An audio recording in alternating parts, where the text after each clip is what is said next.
This video is sponsored by Skillshare. Skillshare is an online learning community with thousands of inspiring classes for creative and curious people.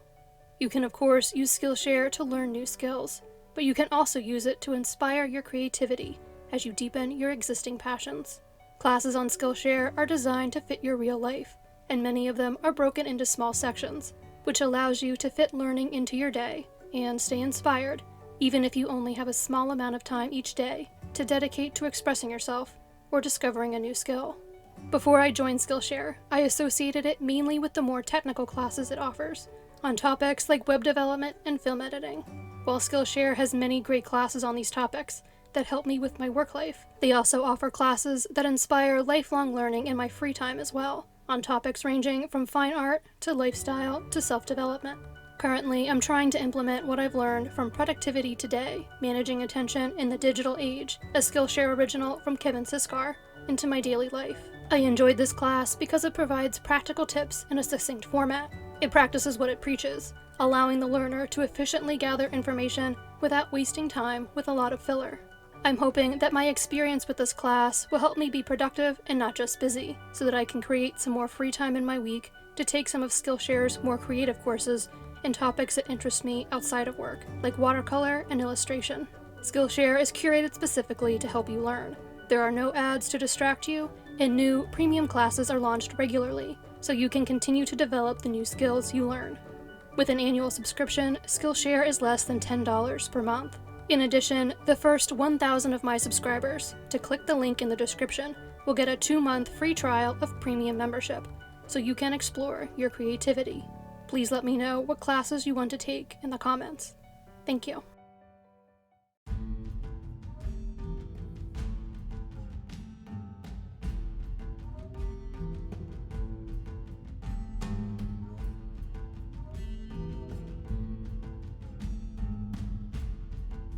"21-year-old Alyssa McLemore lived in Kent, Washington. According to her family, she was funny and vivacious, but her personality was most defined by her caring nature. She was a loving mother of a 3-year-old daughter. Alyssa and her daughter lived with Alyssa's mother, so that Alyssa could help take care of her, because she was severely ill with an autoimmune disease. On April 9th, 2009, Alyssa's grandmother Barbara called her and told her she needed to return home because her mother's health was rapidly deteriorating. Alyssa said she would be getting on a bus right away. She was only about 6 miles away from home at that time, so her grandmother became worried when more than an hour went by and Alyssa still had not arrived home. A few hours later, the Kent Police Department came to Alyssa's family home to see if she were there. A 911 call had come in. The caller screamed for help, and then the call abruptly cut off. The call had come from Alyssa's cell phone. Alyssa's family told the police that Alyssa had failed to make it home and asked them for help, but they were told that Alyssa had not committed any crime and that she was allowed to come and go as she pleased because she was an adult. It would be 4 days before the family could file a missing persons report, and the investigation into Alyssa's disappearance began.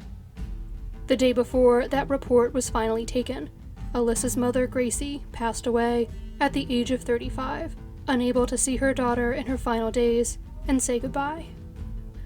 Alyssa's mother's family belonged to the Aleut tribe, and the women in her family were subject to many of the struggles that plague Native communities.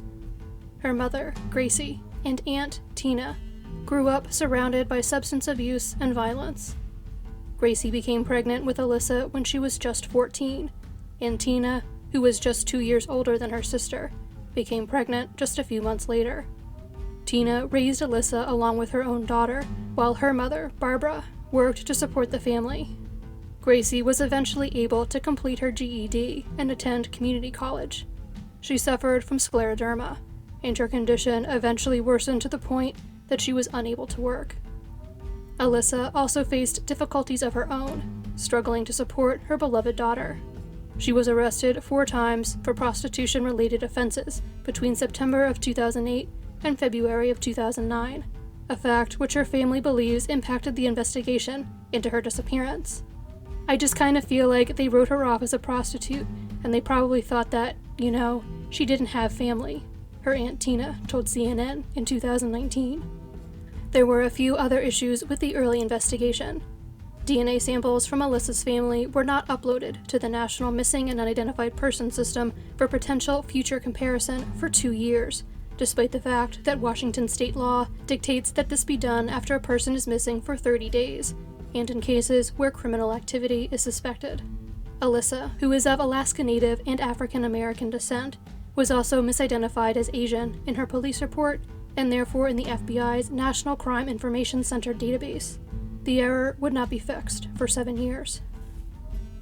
Because Alyssa's cell phone was not equipped with GPS, police were only able to narrow down the location where she made her 911 call to within a 2-mile radius of the cell tower it pinged off of. In 2019, the recording of the 10-second long call was sent to the FBI and 2 independent analysts in hopes of identifying other voices or sounds in the background.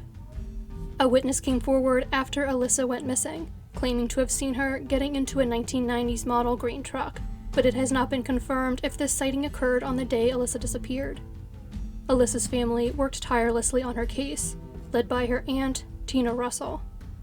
They have distributed flyers, organized searches, and held events to keep the public from forgetting about Alyssa, and to ask for witnesses to finally come forward. Anytime Tina Russell hears of remains being found in Washington state or in Oregon, she gets in contact with the local medical examiner to see if they could be Alyssa's. The family often felt alone in their efforts as the years went on without answers, but that changed in January of 2018, when Tina Russell received a message on social media from an activist working for missing and murdered Indigenous women. Indigenous women and girls are subjected to violence, go missing, and are murdered at rates much higher than the women in other demographics. These crimes also largely go unreported, meaning that the true extent of the problem is much worse. For years, activists have worked to bring attention to, and hopefully one day eradicate, crimes against these women, as well as support the families of the missing and murdered. Tina Russell says that the movement, and the help it has given her family, has renewed her hope in finding out what happened to Alyssa. Over the years, Alyssa's family has looked into renting billboards to display Alyssa's picture and ask for tips in the case, but the cost involved was prohibitively high. Luckily, in 2019, Alyssa was selected to be part of the Washington State Police's Homeward Bound program. The program was started by Trooper Renee Paget in 2005 and partners with local trucking companies to display images of missing people and phone numbers to call with tips on the sides of semi-trailers, essentially making them mobile billboards as they travel through the region. The project has featured 28 missing people, 3 of whom have since been located. Camway Transportation, the Washington State Police's current partner in this effort, plans to put Alyssa on a total of 3 of their trailers. Even though a decade has passed since Alyssa vanished, her family is still hopeful that one day their advocacy for her will result in the answers that will offer them some measure of closure.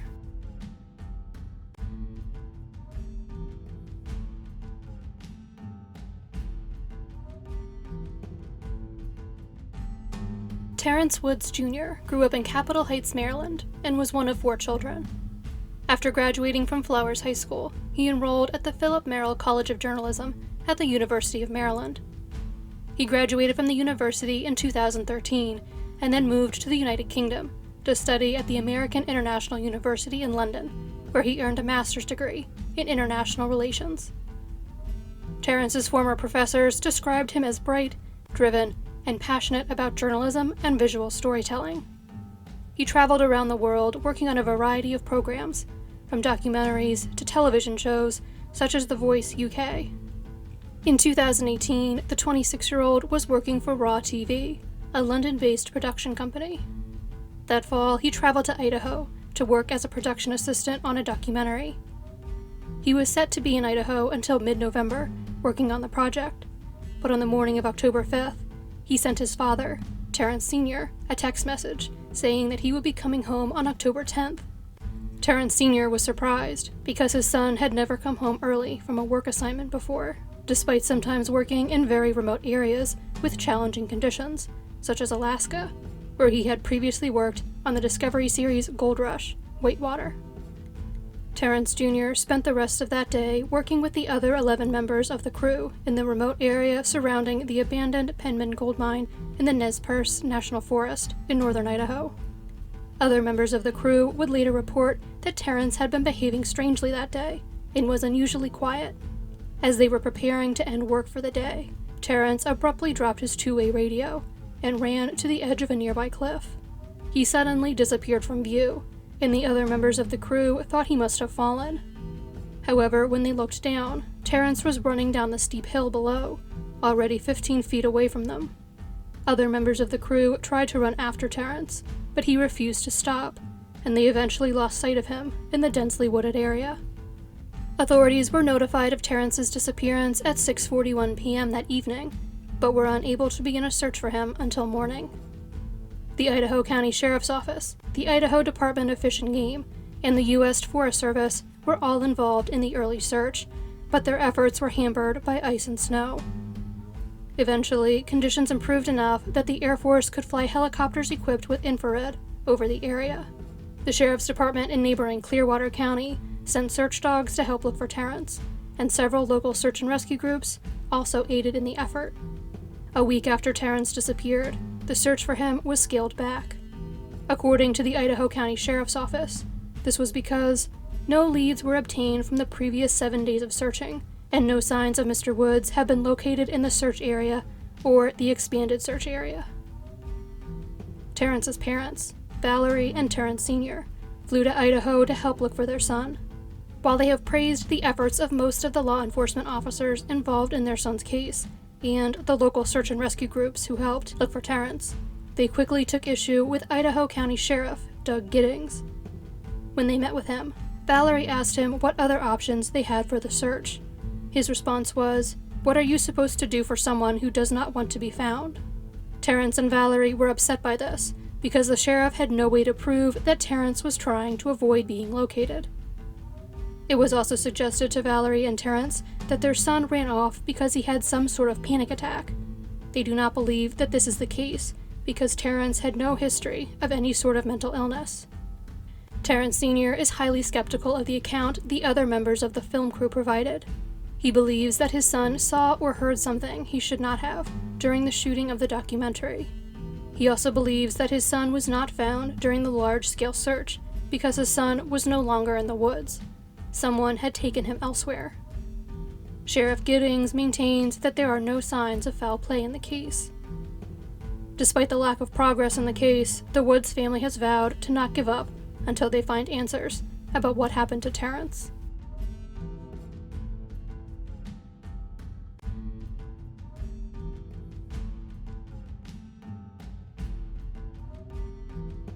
Bernadette Cooper loved to travel. She was a native of Castle Blaney, County Monaghan, but moved to London while she was in her early 20s. She married and had 2 sons, Paul and Desmond, but the marriage ended in divorce.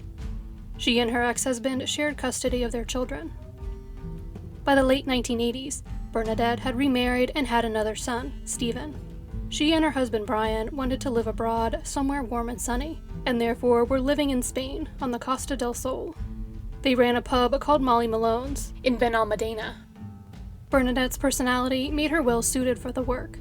She was feisty and vivacious, and liked by all those who met her because of her friendly demeanor. The bar was initially very successful, but when a recession hit the Spanish economy in the early 1990s, Bernadette and Brian struggled to keep it open, falling behind on their bills. While dealing with the financial stress, they were also dealing with a great deal of stress on their marriage. In 1991, Brian returned to their home in Surrey to begin divorce proceedings, leaving Stephen and Bernadette behind in Spain. Bernadette was determined to keep her bar open. However, despite her best efforts, by late 1992, unable to pay her rent, she had to temporarily close Molly Malone's. She and Stephen returned to London so that Bernadette could finalize her divorce and try to raise the funds to save the bar. Bernadette tried to raise money from her family members and friends, but none of them were in a position to help her. Somehow, though, by January of 1993, she had apparently managed to acquire what she needed to reopen the bar. That month, she called a friend back in Spain from a phone at the Horse and Groom public house on Mitcham Lane in London. She asked the friend to go to her lawyer and tell him not to give up the lease on the bar because she was on her way back to town with the money needed to reopen it. This phone call would be the last known time anyone saw or heard from Bernadette. Her friend did as Bernadette asked and went to see the lawyer, who was pleased that he would not have to sell the lease on the bar. The bar remained closed, waiting for Bernadette's return for the rest of the winter, but when she failed to return to Ben Almadena, the lawyer did have to sell the lease. The new occupants of the building found all of Bernadette's belongings, still packed up in the building's attic. Bernadette's family was not immediately concerned about her. They, like her husband, assumed she had returned to Spain alone to save the bar. They thought perhaps she wasn't in contact with them because her feelings were hurt when they couldn't help her with her financial problems. However, the unreturned phone calls eventually became concerning, and a visit to Spain revealed that Bernadette had never arrived back there. The family then began actively looking for Bernadette, making frequent trips to Spain to distribute flyers and look for witnesses. They started a word-of-mouth campaign trying to find information about Bernadette in the Irish communities in London and in Spain. They hired a lawyer to investigate the disappearance in 1996. When that investigation found nothing, the Salvation Army was asked to look for her. When that effort was unsuccessful, the UK Missing Persons Unit was asked for help, but again, they could not find Bernadette. It would later be discovered that the efforts had only searched for her using her given first name, Susan, and not her middle name, Bernadette, which was the name she actually went by. Bernadette's family spent the following decades traveling to Spain regularly and following up any lead they could find, but Bernadette remained missing. On his deathbed, Bernadette's brother Jim told his son, Leon Moore, how troubled he was by the fact that he was never able to find his sister. Before Jim died, Leon promised him that he would find Bernadette. Leon, along with Bernadette's sons and sister, has made great progress in his aunt's case. In 2020, leading up to what would be Bernadette's 77th birthday on June 20th, Leon was able to get Bernadette's story reported on in media outlets in the UK, Ireland, and Spain, renewing public interest in the case. The Surrey Constabulary opened a formal inquiry into Bernadette's disappearance, with plans to try to coordinate with authorities in Ireland and Spain on the investigation. While Bernadette has been gone for 27 years, the passage of time has not diminished the pain her family feels, or their hope to one day find out what became of her. She was a wonderful woman, my favorite aunt, a really great person, kind-hearted and strong-willed. That's why her disappearance is so out of character, Leon said of his aunt in 2020. It's very hard to not have closure, or any information for so long about Bernadette's disappearance. It's heartbreaking. There are lots of gray areas in this. We just want answers.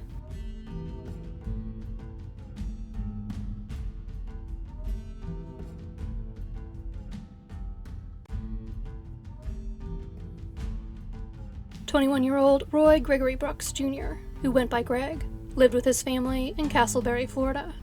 The family attended New Covenant Baptist Church of Orlando, and Greg sang in the church choir. He had attended Lyman High School, where he played drums in the school band. After graduation, he enrolled at Florida A&M University. While he was home from school, he worked at the Regal Cinema in Winter Park. On January 18, 2000, Roy left home to go pick up his paycheck from the cinema. He then planned to go to the Winn-Dixie grocery store in Castleberry to cash it. Around 3 a.m. on January 19th, Greg's mother, Geraldine, abruptly woke up, feeling that something terrible had happened. Greg was not home. While he would sometimes stay out late with his friends, being out this late was unusual.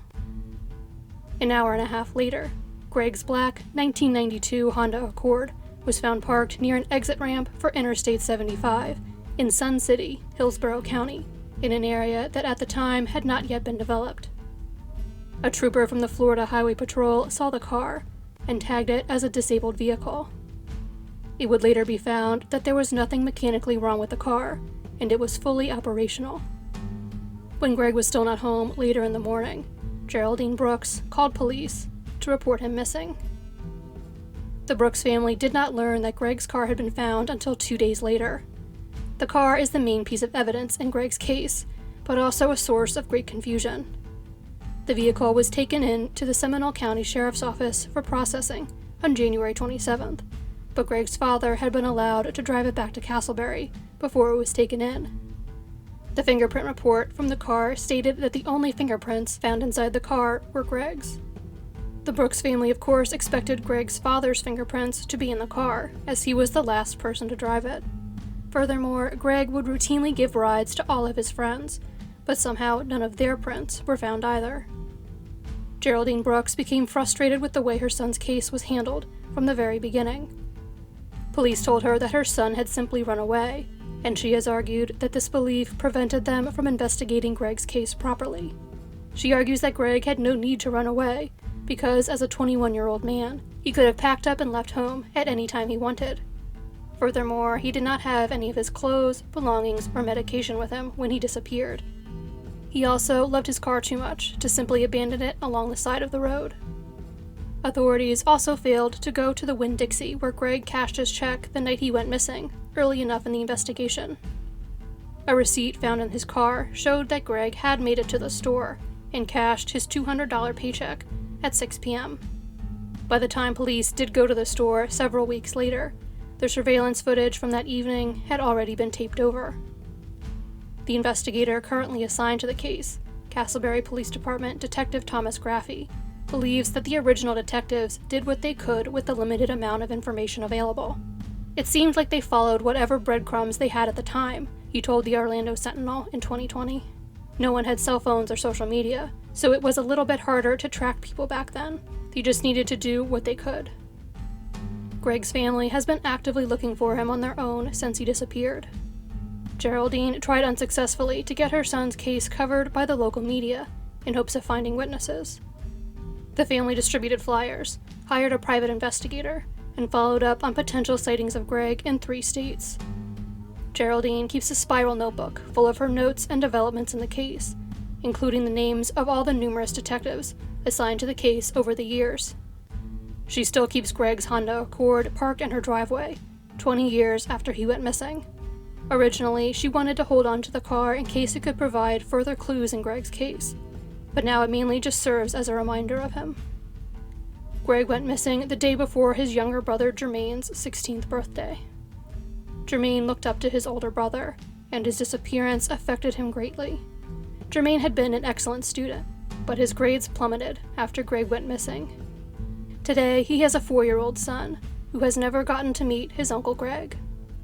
Geraldine loves being a grandmother, but it has not erased the pain of not knowing what happened to Greg. I have to enjoy what I can, but I still grieve for my son every single day, she said in 2020.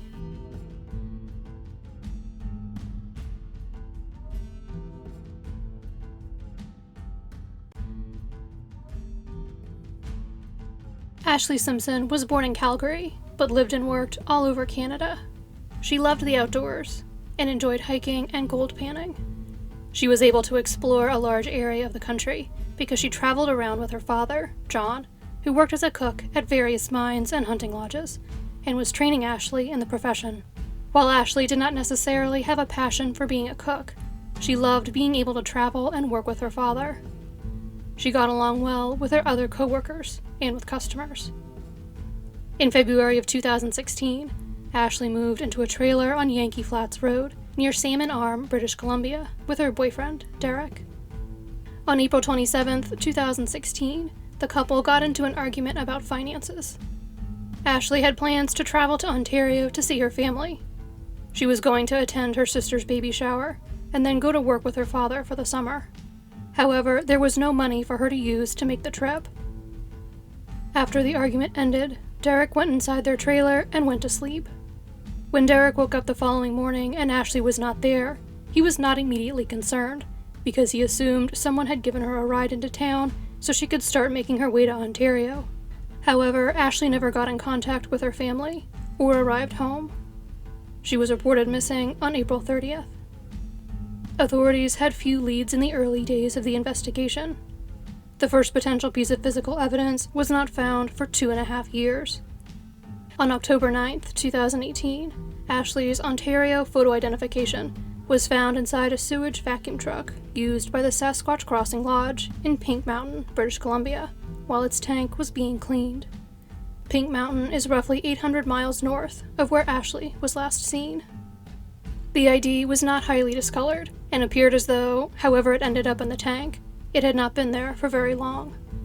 However, Ashley had spent 3 seasons working with her father at the Buffalo Inn, the motel associated with the Sasquatch Crossing Lodge. John Simpson believes his daughter had her ID stolen at some point, meaning that the ID that was found could have been the stolen one, and ended up in the tanks because the thief lost or discarded it, not because Ashley had been back in the area. What at first seemed like it may be a promising clue, ultimately did not move the case forward. Ashley was not the only woman to go missing in that area of British Columbia around that time. Between 2016 and 2017, 4 other women, Caitlin Potts, Tracy Generow, Deanna Wirtz, and Nicole Bell, all went missing in that area. Tracy Generow did not remain missing, however.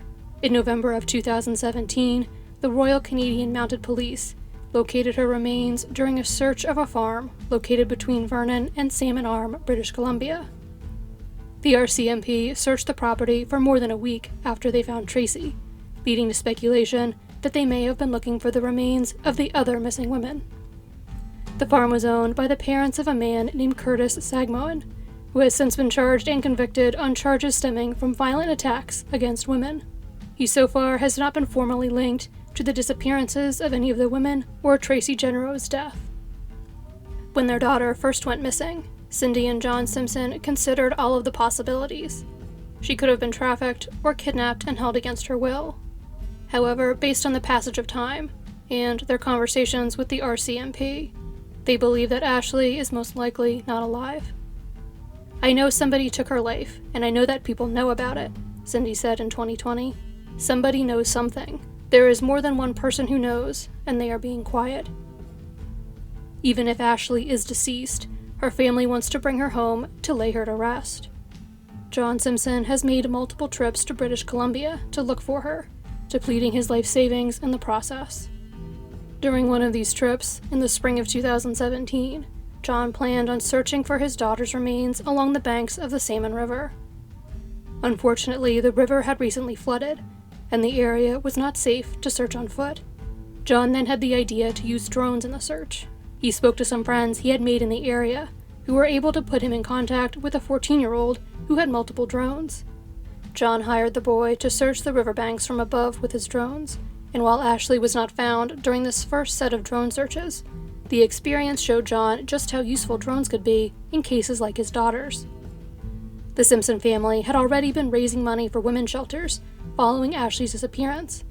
They then decided to add another charity event to their roster, and raised enough money to buy drones for a volunteer group searching for the 4 missing women near Salmon Arm. He hopes to eventually build up a network of drones and drone operators to assist families with missing loved ones all across Canada. Cindy Simpson still speaks to the RCMP regularly, but so far there have been no new leads in Ashley's case.